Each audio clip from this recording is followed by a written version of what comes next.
Hello, it's John. I'm going to talk to you today about the preparation and experiences for my first paranormal investigation. Now let me flip you around before I drive because sunshine! We have sunshine! Sunshine in Scotland. Okay. So let me leave this car park. So I am back home. Back in Scotland. I'm heading from the east of Scotland to the west, actually kind of northwest first of all. So this drive you'll see me heading northwest, and we're going I'm going up to visit pick up a friend, Lisa, and we're both going, well, and it's certainly a first for me, on my first paranormal investigation. So first of all, notice the careful wording I have, and I'm not sure paranormal investigation is the term I'll settle on. What I do feel strongly about is, after many years of, I used to watch Most Haunted a lot, and Ghost Adventures and other shows, and what I realized was that because I used to love that kind of thrill and excitement, and in hindsight the fear aspects of what they would often describe as ghost hunting or ghost investigations. And so my awakening was in November 2017, and just prior to then, maybe a year or two prior to then, and then afterwards for really quite a few years, maybe 5 or 6 years, certainly 5, I didn't watch any ghost investigation, paranormal investigation, ghost hunting shows. And of course there are others, not just those that have names that I'll be referencing.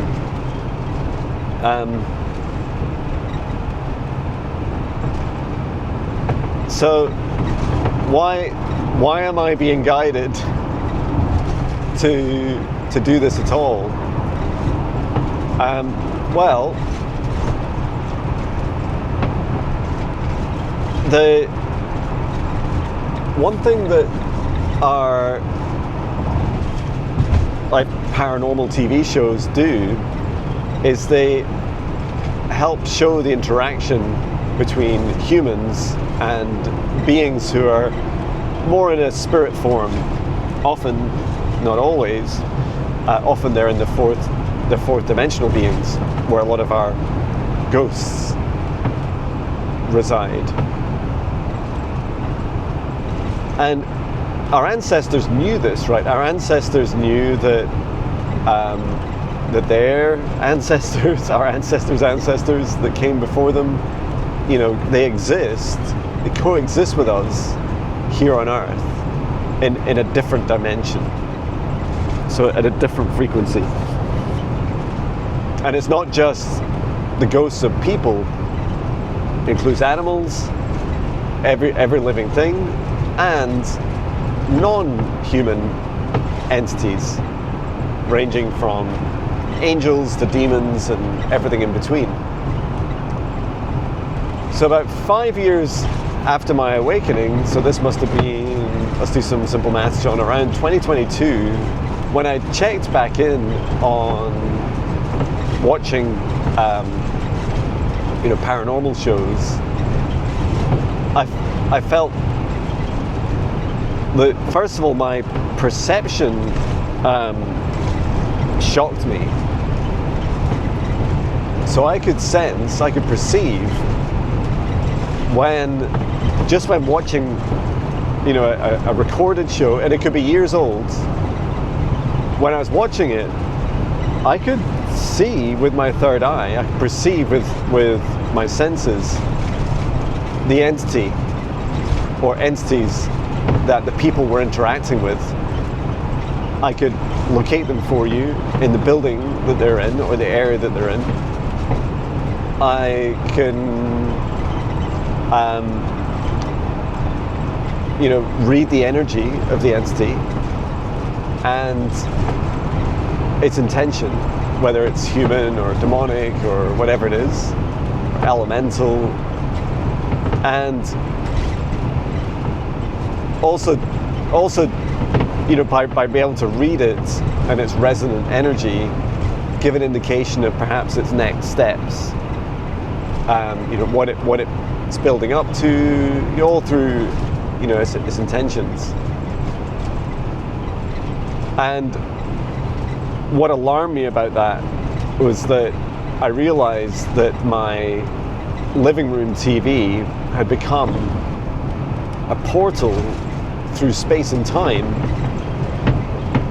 into that area, into that investigation. And an even more potent, like an even stronger experience is that many times the behaviors of these investigators are antagonistic towards or provocative in some way towards the entities that they're investigating. And I just want to pause there for a moment because I want to connect in with the very human desires and needs for such behaviors. And so one is these shows are often for entertainment, right? So if you're just going to sit there quietly in a room and just hope for the best, then it might be a bit dull. Maybe nothing will happen. And so it is more entertaining, I get, for them to be more provocative. I also very recently watched one of the members of, is it Felix of Most Haunted? He was the historian. Well, apologies for getting your name right or wrong. Apologies for getting it wrong, not for getting it right. A really grounded, logical, pragmatic person. And he spoke of some of the pressures upon the show Most Haunted and how they were always encouraged to do what they could to be able to show more evidence. Where's the ghost? Where's the apparition? Where's the evidence?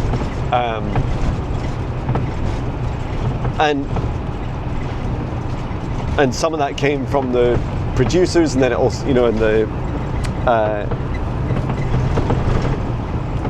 the people who ran the show, and then also he spoke of, the pressure from the TV networks themselves, because when your ratings are so high, they want to keep sustaining that, right? Ratings are advertising revenue, they are income streams, right? And somewhat inevitably, being human, that without strict codes of conduct and adherence to them, over time, that pressure results in changes in behavior. So I'm not very interested in the question, are they fake or not, right? That's less interesting to me, because clearly there is a phenomena, or what's multiple of phenomena? Phenomena? Sorry for all the background noise, it is so windy, and I can hear a new rattle in the roof of it's inside the roof of my motor, which is funny. Which is fine, I'm happy with inside rattles, it's the outside ones that worry me. So yeah, what was really fascinating is going back to the psychic and metaphysical experience I have, is that when you watch a show, you open up a portal into that space, right? And if the investigators are antagonizing, provoking a demonic entity, demons are experts at fear and illusion, and they want to feed off your fear, right? So not just off the investigators. We look at so often we look at our TV screens, our phone screens and tablets, and just say to ourselves, well, that's the dividing silo. We're protected. We naively believe we're protected from what's the other side of the screen. And let me reassure you, we are not. We are not protected.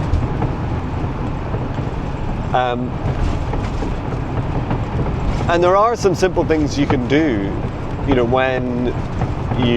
if you choose to take the bold leap and to know all this, to know the risks you're taking on, right? Which is ultimately the risk is you're taking the same risk as the investigators, right? That you're right there in the room with them. Because remember, to the demon, demons don't care about linear time. They don't care about the technologies we use to access or view them. They witness our consciousness and the presence of it, right? That's what they're interested in. And they're interested in our energy, in our souls, in manipulating us and influencing us. And so simple things you can do that help a little bit are create a protective bubble around your device, your TV and or your phone. Set a clear intention about what you do and don't allow in. And one measure of the effectiveness of that is you might find the show you're watching a bit less interesting because it might not trigger the same fear within you, because that fear energy or the cords that demons try and attach to you or negative entities. This isn't just demons, right? Negative entities. They want to connect to your heart, and they want to feed in a parasitic way. They want to leech your energy. So these are all very real risks, and I just wanted to point all this out. So you might be thinking, all right, John, so why are you now busy driving off in preparation to doing your own paranormal investigation? Great question. First of all, I'm still a big fan of the idea, at least, even if it's not, very ethically implemented or implemented well or safely, this idea that humans can interact with beings that are no longer living as we would know it. And I've always been a big fan of paranormal shows, and part of it is curiosity. Really what clinched it for me was my spirit guides, in particular my spirit guide Maya, saying, John, it's an important frontier for me to step into and to explore. And you might be wondering, what John's doing. He does all these different things like tree talk videos, ancient, standing stones, Roman settlements. These are all just in the last week, right? Talking with the elements of water and earth.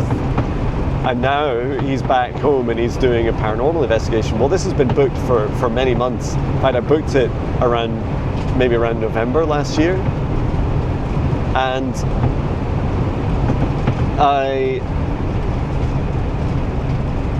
this really surprised me. So here's some tips if you're wanting to get into doing your own paranormal investigations. Is, first of all, please do develop your own safe practices that support your own individual protection, that of your home, your loved ones, even your vehicle or vehicles. I just own a motorhome, I don't own a car. So really feel into your own protection, and then also your own abilities of discernment. And once I started doing a little bit of research, what really pleasantly surprised me is that there are venues around the UK who will happily, either free of charge or for donation, or tonight's is paid. I don't get paid. I have to pay them to hire the venue for the investigation, and they're providing a member of staff. And if I'm lucky, I'll get them on film as well, which would be fantastic. So what happens is there are these places that clearly have an interest in allowing investigation groups to visit. And I just love that. If this sort of stuff wasn't real, then why would people? I mean, you could say, oh, they do it for money, or they just do it for the prestige. Some places love to be able to say, oh, we had, a big ghost investigation here. It's such a haunted place, and I'm sure some of that goes on in Scotland. This kind of everything's haunted sell, right? It's old, it must be haunted. And I was also guided, I'm loving as the sun's just kissing the sides of our vehicles, and just touching my left hand. I love the aspects of the some of the less common practices of paranormal investigations. For example, connecting with the loving, high vibration beings, not just those that are fearful or want to consume our fear. So yeah, do a bit of research, right? Find a place that resonates. I couldn't really put my finger on it. I'd never heard of this place before. I'd never seen a show. There are quite a few YouTube videos. So the venue I'm visiting is called Provan, Provan. I love that, right? It's called Provan Hall. Proven to have ghosts. And it goes back to, I think, 1536, maybe earlier, maybe in the 1400s. And there's two buildings. One is really, really old, and the other, I think, maybe in the last couple hundred years. So, for the vast majority of the time, since I booked it towards the end of last year, and we're now, what are we now? February the 23rd? Okay. Was I've just realised I'm going to be really early. 50 minutes early at the moment. So what was really fascinating was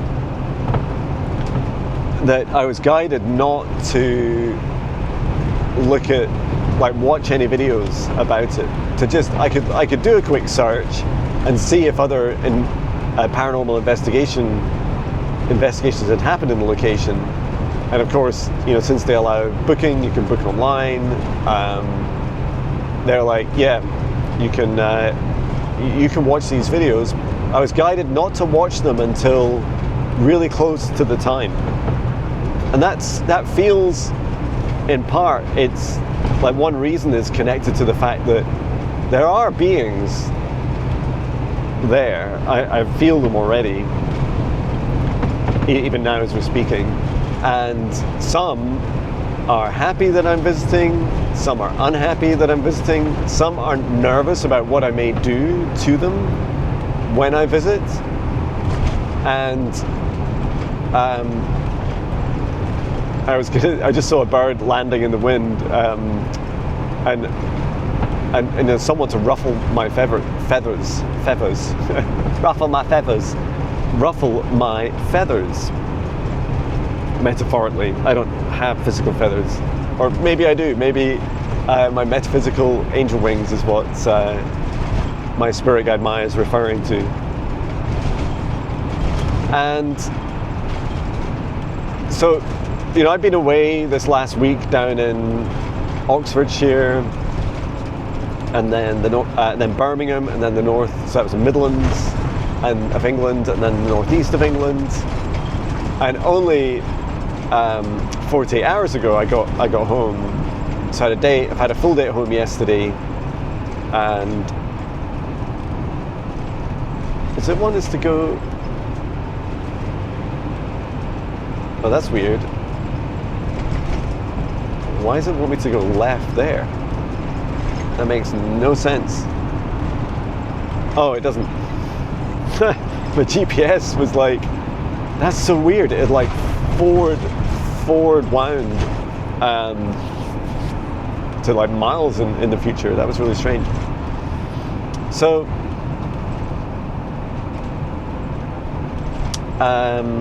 gulp inbound. Here comes a gulp. John's gonna gulp. Here it comes. There. So it's guided not to watch videos and not really do research. And if you watch later, if you go on the website, and this is just an example of location, right? If you go on the website and then you watch any of their videos, they tell you all about a very long list of ghosts, ranging from, and there's been a murder there, and there was a survivor of the Titanic, and there was some woman accused of being a witch, and it's got it all, right? And there was children there, and there's a whole long list of a very broad range of experiences. And the psychic in me doesn't really want to know other people's opinions, right? I just want to, just like in the most haunted shows, I really resonated with their approach, where they would, whether it was true or not, you can decide how it felt. It felt like you kind of like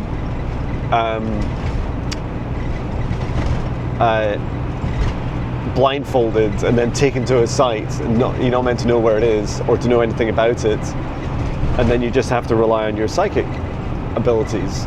And there's definitely pros and cons, you know. I'd say the downside, the con, is that it takes a lot of energy and focus to get names, dates, locations, especially if they're not being given to you on a plate by the spirits there, right? So you can be like, I have to like try and find out where it is, I have to all these things, and so you kind of lose all that groundwork. And then the other downside is that if you're told, you know, like at Proven Hall, they often talk about a dark figure stood on some outdoor stairs, and they even think they know who it was. I think it's maybe a previous owner or someone. Like, as soon as your consciousness becomes aware of it, it's like you connect with the energy of that being, whether they whether they consciously exist or not, whether it's a, you know, like stone tape theory, where it's more of a residual energy, like a projection coming out of the energy being released, especially at night. And so there's definitely pros and cons. So I have some awareness, right? But I know it might sound a bit like I remember quite a lot already. I don't. I just remember bits and pieces, and I kind of like that. It's like just a bit of a balance of like not sure exact dates, but get the rough time scales, get the idea there's lots of spirits there. And one thing that really stood out to me was in one of the sessions, one of the YouTube videos, and I haven't watched an entire YouTube video of an investigation there, but in one of them, quite early on, there was a growling, and the investigators heard growling. They picked it up on camera, and that really opened my eyes. Like, oh, okay, so this is not in any way, there's no safety, if you like. There's no kind of lower bound to or lower safe thresholds to this site. It could well be a demonic being. Just don't know. and I get more of a feeling when I get there.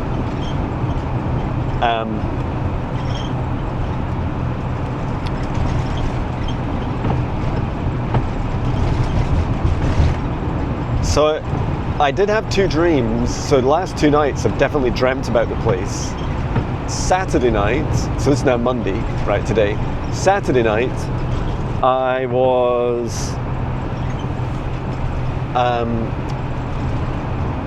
I had really quite uncomfortable, tense dreams. And I felt that it was a really funny mix of energy. It felt like somewhere between a past life, having visited Proven Hall and its grounds, and there's a wee, as I understand it, there's a wee pond or loch next to it. And then also, as I walked the grounds, feeling the uneasiness, the energy there was a real like discontent and unbalanced feeling. And the message that I kept, it was quite kind of third person. I could hear myself saying,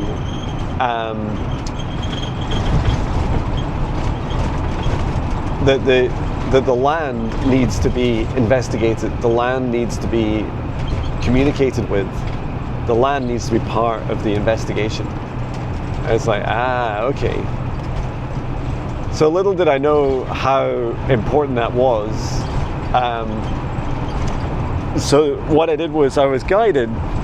I sat with my phone yesterday evening, so this is like the night before, this is Sunday night.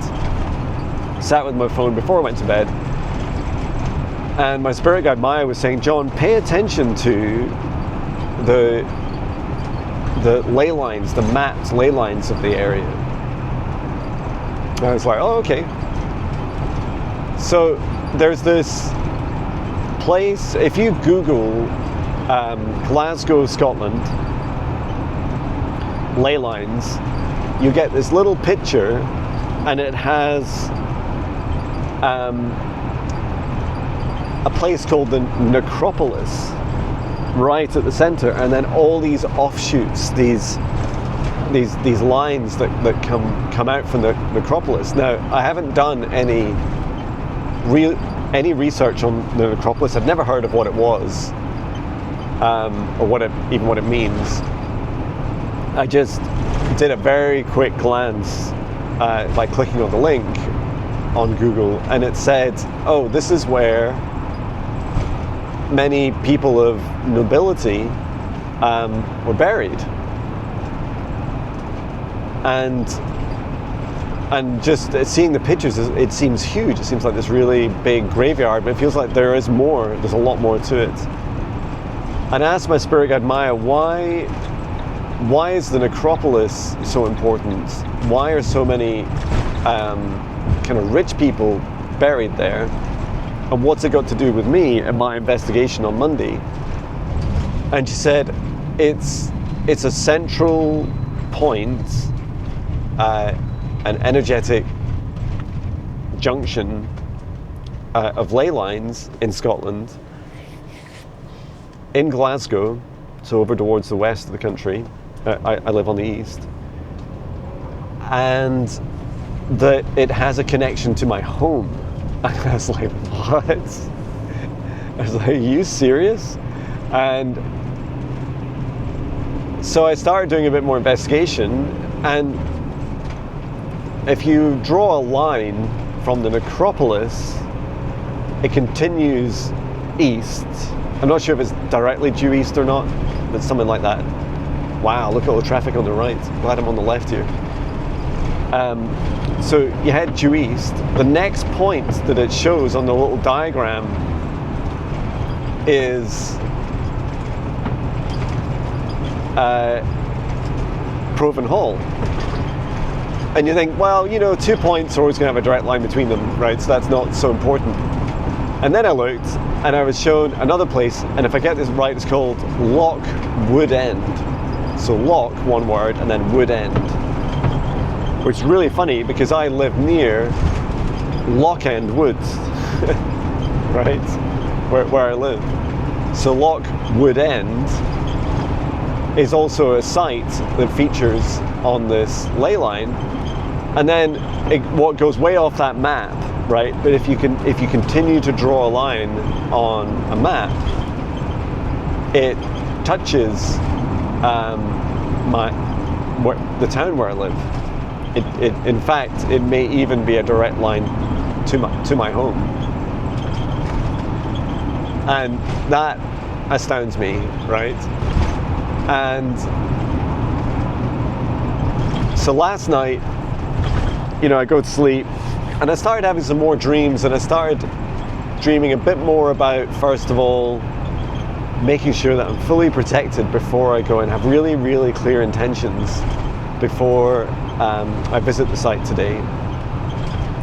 And it is important to protect yourself before you go, right? Because remember, the physical boundaries don't really matter. Once your consciousness connects with an area, you start to experience it, right? And the energies, the consciousness that's there. It's like when you think of family and friends, you're actually connecting with, at very least, a resonant energy that's coming from them. Okay. So then I discovered a few different practices, some of which I'm not going to share publicly, right? Let's just say they are more advanced ways of protecting myself and also my friend Lisa. And I was given some very specific steps for my friend Lisa. If you're interested in your own protection, go to jonbinnie.com, look at the meditations page, and you'll see the second series of meditations is for negative energy clearing and protection. They're a great start, and they include one video all about protection against psychic attacks. That's a really good, it's like an hour-long practice, I think, or thereabouts. These are really good to engage with. And my feeling is around about an hour before we travel to the location is when we'll really work on the protection aspects. And I'll talk to Lisa up front about what she's happy with. I was also shown that it's important for me to connect with the more positive beings as well, to acknowledge the darker, lower vibration beings. In the dream, I was shown to remember that it's not my home, right? Just because I'm psychic, right, and I'm going in there to do psychic things, right? Be respectful of other consciousness. They live there, right? So just me turning up and blasting them with source light and stuff may not be their choice. So I need to be a responsible guest, right? Especially, for this particular venue, I signed really a contract, an agreement about some of the things I was not allowed to do there. And one of them, for example, included a seance, which I found, I don't know, all I could say is I don't have a problem with limitations. I think it's actually very healthy. But equally, there wasn't things like don't conjure demons, right? I just felt that I just said, look, I'm okay to sign this, but in terms of my definition of a seance, a seance is a bit like me just turning up, right? Just me turning up there without any ritual practice or anything. Due to my sensitivity, I will experience what many would require a seance to do. Okay. So yeah, the dream went quite well, and it was much lighter than the first day, for the previous night's dreams. My advice to you about dreams is please treat them like they're real, that they are real, because energetically and consciously these dreams are real. So when we do that, I feel that we bring a much greater respect to those experiences. We put a lot more onus on them, which I feel is really, really healthy.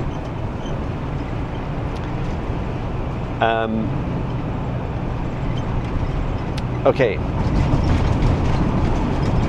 Then this morning in my morning run, I run past a standing stone, and every day, Monday to Friday. And as I passed it, the standing stone said to me, I call it, what do I have a few different pet names. One of them is like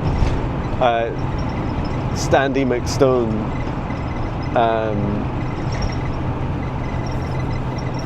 Oh no, I'm going the wrong way. I think I meant to be going right. That was close. Yeah, we're going up to Kincardine Bridge. Oh, there's a rainbow forming. So yeah, Standy McStone, or Stony McStanding Stone, said to me, John, do you realize that I'm placed on a ley line that travels from the west? I'm connected to the very place you're visiting. I was like, wow, that's so cool. I love it. That totally fascinates me.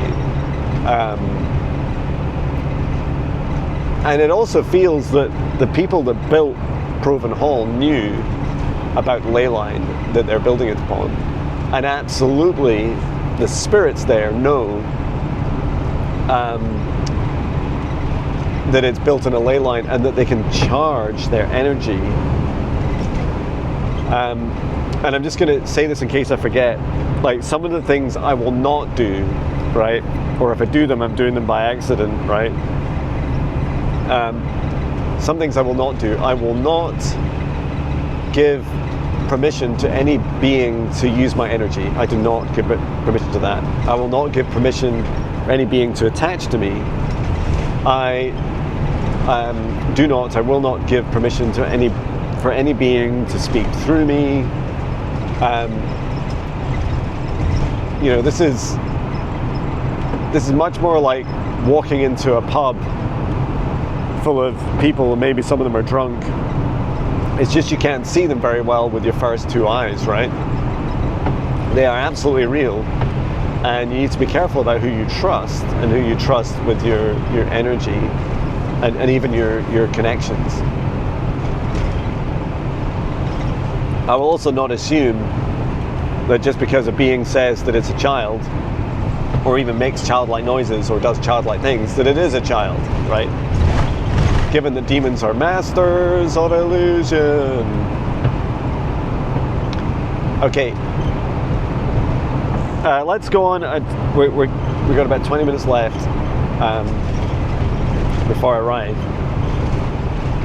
So the other aspect is the equipment. Like, what am I taking with me? So I'm going to keep this camera in my Motone, the one I'm filming with just now. This is the Osmo Pocket 3, which has a little gimbal on it and stuff. If I did, I'd give it to Lisa, and then there'd be two of us filming at the same time. And we have a 2-hour booking slot plus a 30-minute introduction. I don't want 5 hours of footage. 2 hours of footage should be more than enough, right? And I know some people will go to these locations and they'll have a static camera filming the whole time, and you know, they're really trying to maximize it. And I feel that actually these beings are much more interested in us, our bodies, our consciousness, than they are interested in devices. So I'm going to use my DJI Action Pro 5, and it has 4 batteries. And this is the other interesting thing, is that people that have investigated there have had their batteries drained. So one thing I'll do is I'll protect the devices energetically before I go in, and I'm also going to take, and I'm pretty sure I can charge one of them one of the cameras, the Action Pro, while I'm using it. So that'd be great, right? So I'll just take it. I have like really long USB leads, so I'm going to take that. So that's going to be the main footage is going to be on the DJI Action Pro. It's not a night vision camera. It's quite good at low light.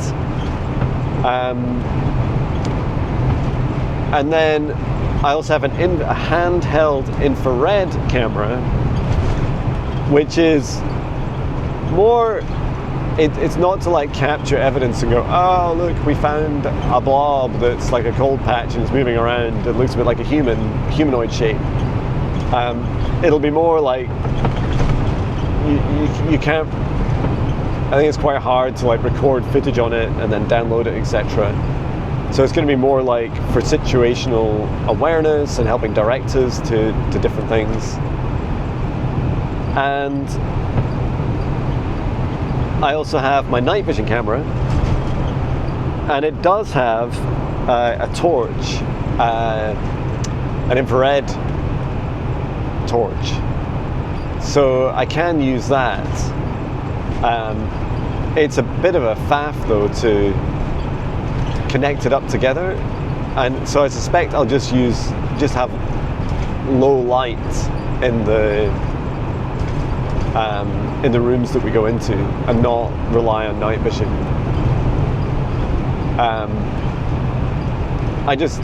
In part, I don't feel guided to invest in a load of night vision cameras. I used to work, I spent over 6 years working in digital CCTV and cameras, so I know quite a lot about them. A bit less about the more modern ones, because these go back about 20 years ago. However, a lot of the technologies I'm familiar with, and my night vision camera is amazing. What's so good about it is it's the Psionics Aurora Pro, and it shows light that you can't see with your eyes, right? So it's not, it does go into infrared, but it doesn't require an active infrared beam, which is what a lot of the night vision cameras need. Ooh, there's a lovely wee castle straight ahead up on the hills. Of course there's a castle, it's Scotland.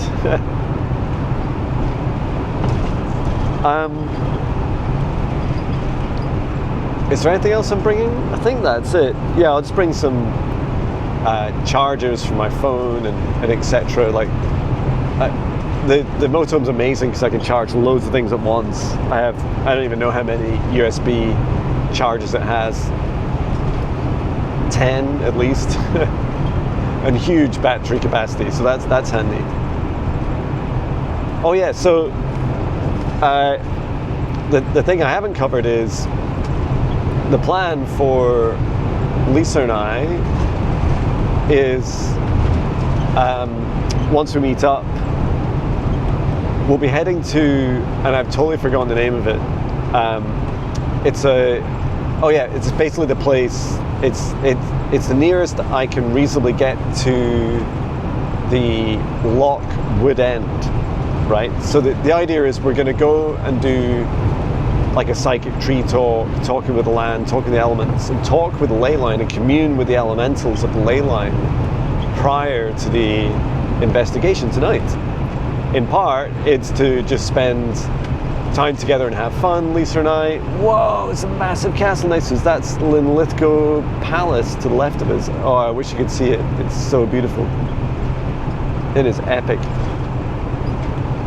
Yeah, just Google Linlithgow Palace. It's phenomenal.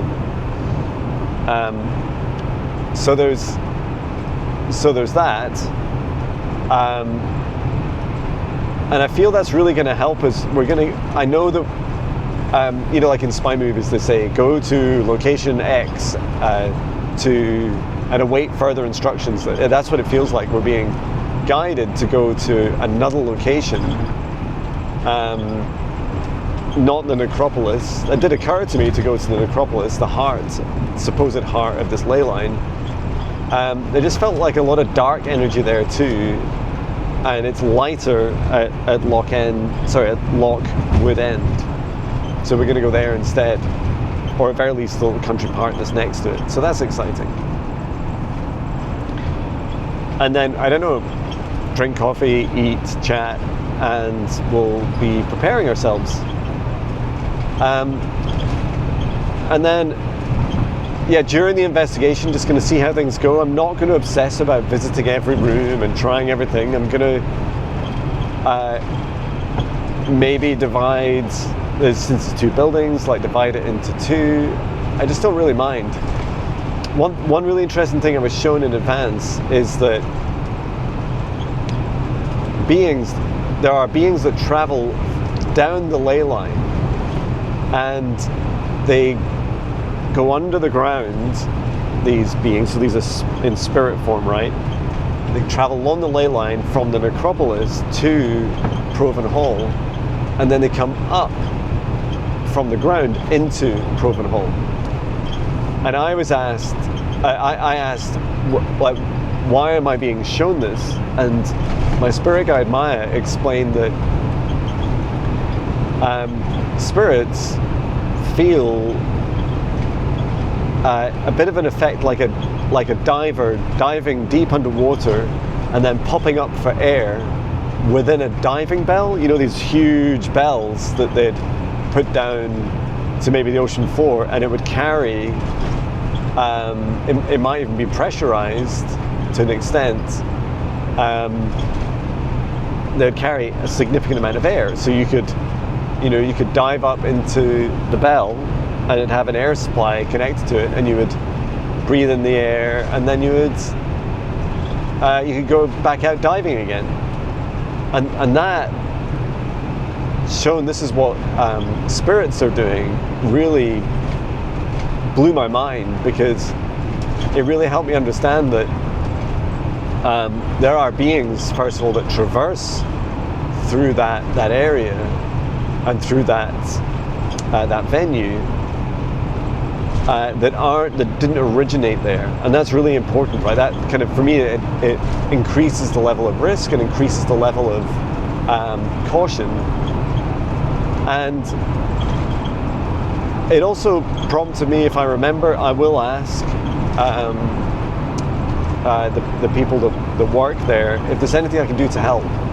So if they want, maybe they want an area of the buildings to be safe, like their office, you know, to reduce activity there, to have some protection there. Maybe they want they have a challenge with a specific entity.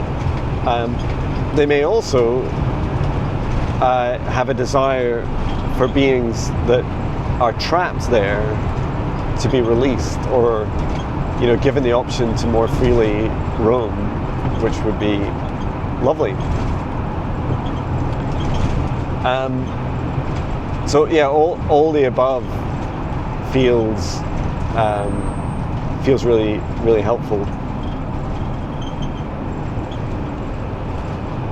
Wow, so much has come through that it's taken. I wonder if the actual investigation video will be as long as the preparation. Any other prep I'm doing? Don't think so. Just after the event, and I'm not going to push for things, right? I'm not there to find evidence, to get hard, conclusive, definitive evidence. I'm there for the experience. I'm there to go somewhere physically, go with a dear friend, you know, have fun, do it safely, learn about a lot of the safety and also the experiences. Like, there'll be times, lightly, that I will feel scared, and, you know, just acknowledging that as well. You know, I don't want to turn up and pretend like I am the master of all, you know, the universe. I don't get scared. Like, it's okay to be scared. And I'll also say to Lisa in preparation, I'll say if, any time during the investigation either of us feels comfortable, we'll stop it, right? Because our health, our safety, our sovereignty comes first, right? I don't care how much, I literally don't care how much I paid, right? I paid that money months ago to hire the venue. Even if even if we don't end up filming anything at all, I'll still be happy that I tried, and it was an experience. Gulp of juice inbound. Gulp of juice inbound.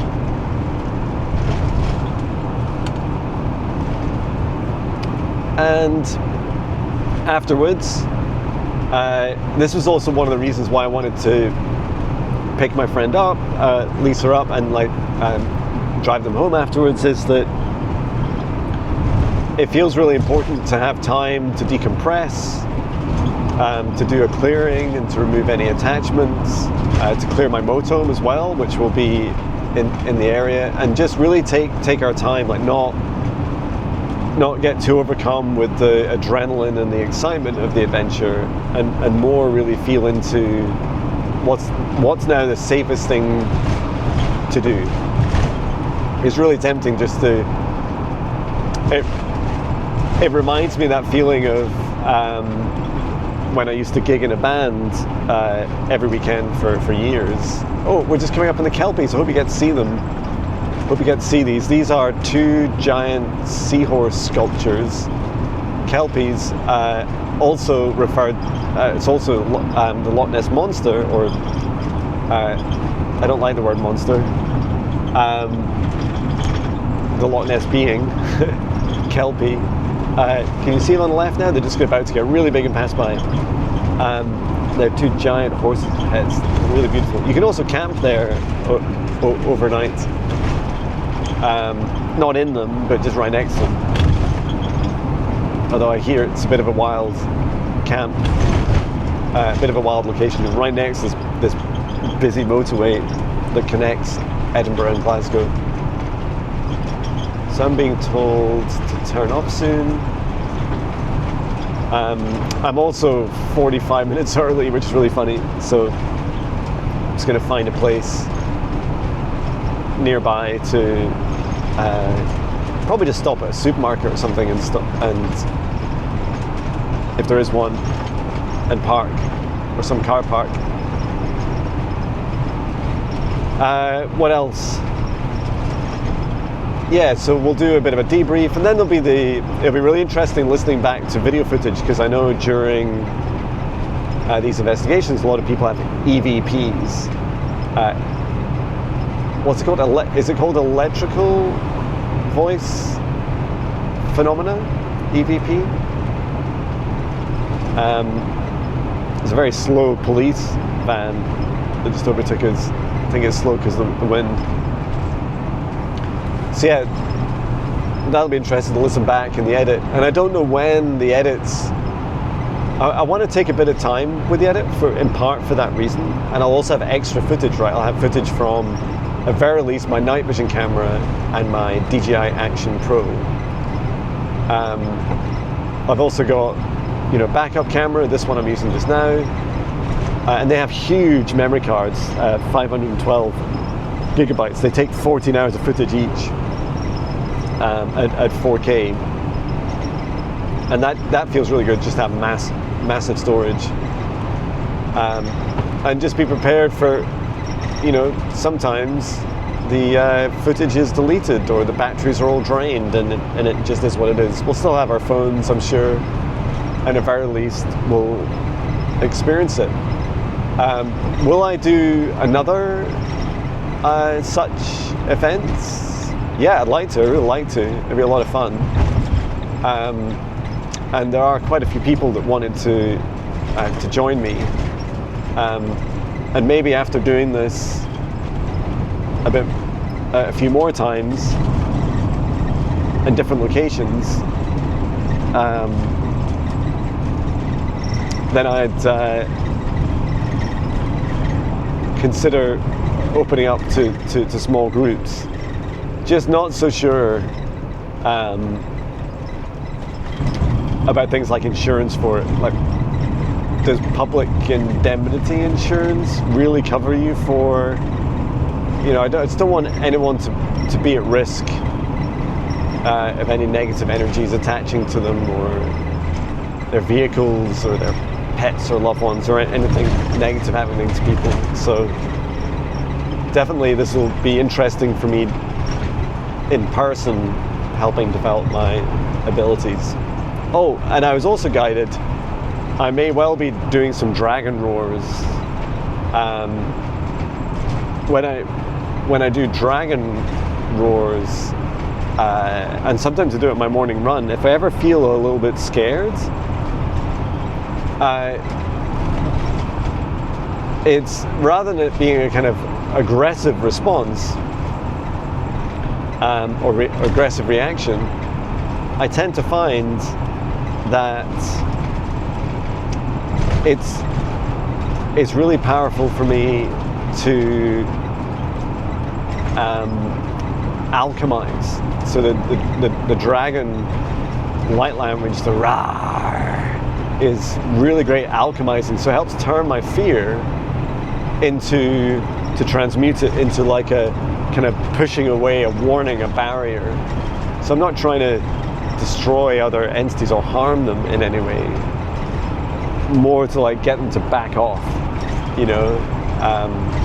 which I love.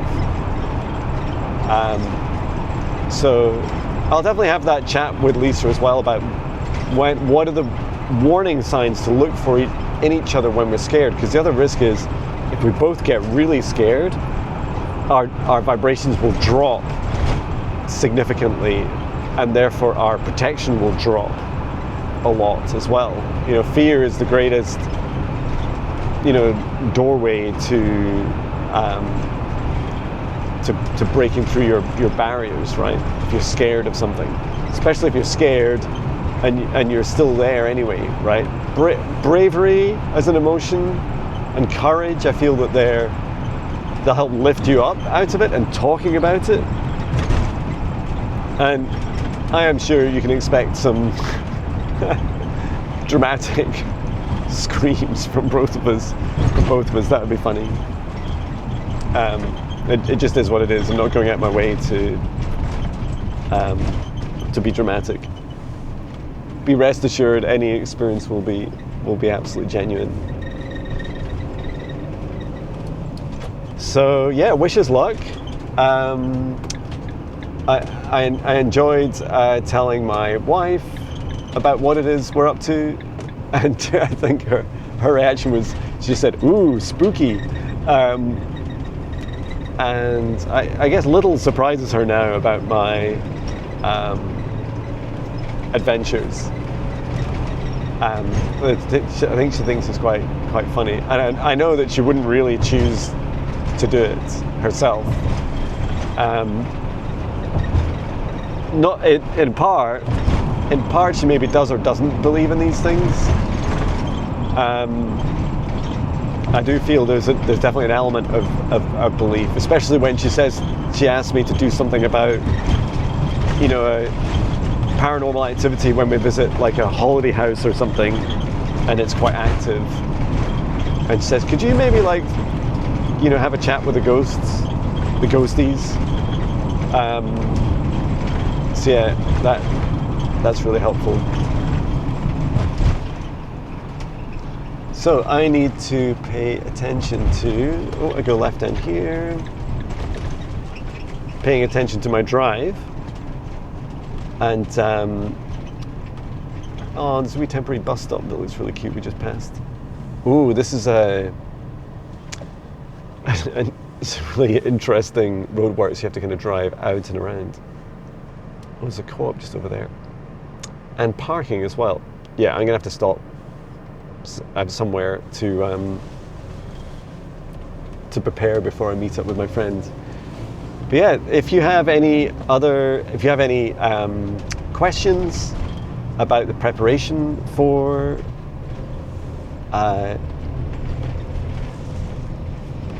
for the adventure I'm going on, or you have any of your own experiences. I know at least one of my subscribers is that you've been doing your own paranormal investigations, and yeah, all I'd say is, they're not without risk, right? That they, and I feel, especially for me, in the work I do, because it's my full-time job as a psychic now, it's really important that I understand the risks, I understand, how to best minimize them, and ultimately protect myself and also any clients. And be rest assured that if in any way this work compromised me or my energy, I would reschedule your session. I'd be like, we can't go ahead. We're gonna have to reschedule. Okay, I am pulling in for this is a place to stop for break. It's funny when you can just stop anywhere. Okay, and I'm going to pull in my wing mirror, because otherwise it's so hard, otherwise other vehicles hit it. All right, thank you so much for watching. Take care, sending love.